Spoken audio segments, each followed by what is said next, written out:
Assalomu alaykum. Ushbu videoda oliy ta'lim muassasalarining kirish imtihonida tushadigan arab tiliga oid bir savolni tahlil qilamiz. Abi ya'malu fi masna'in. Otam zavodda ishlaydilar. Endi savol so'ralayotgan narsa nima? Ixtari sifatal munasibata lil faragh. Ixtar tanla, as-sifa sifatni tanla. Qanday? Al-munasiba munosib bir sifatni tanlang lil farogh bo'sh joy uchun. Bo'sh joyimiz mana bu yer. Mana shu bo'sh joy uchun sifatni tanlaymiz. Xo'p, o'sha sifat nimaning sifati bo'lsin? Biz bilamizki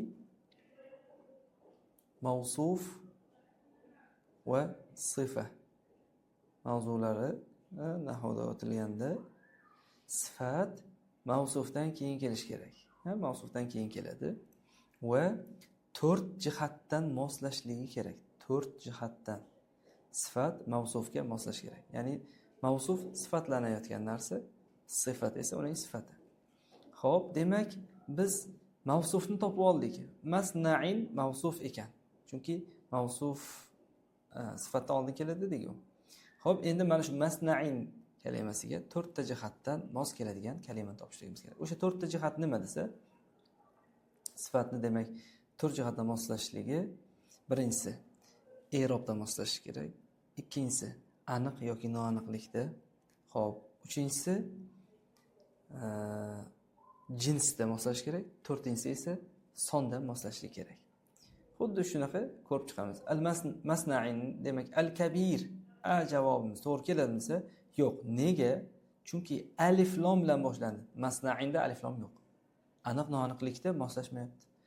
Demak bu xato. Sofiron mana shu sifat bo'la oladimi masna'in kalimasiga? Yo'q. Nega? Chunki masna'in majrur i'robi.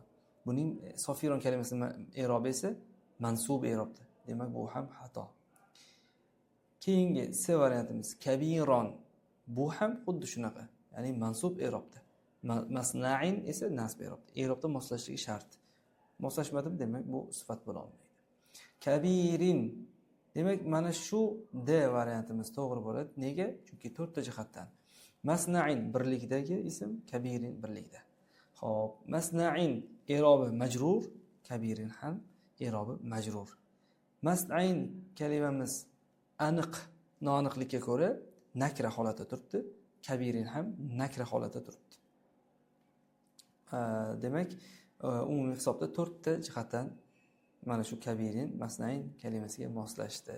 Video manfaatli bo'lgan bo'lsa, sahifamga obuna bo'ling.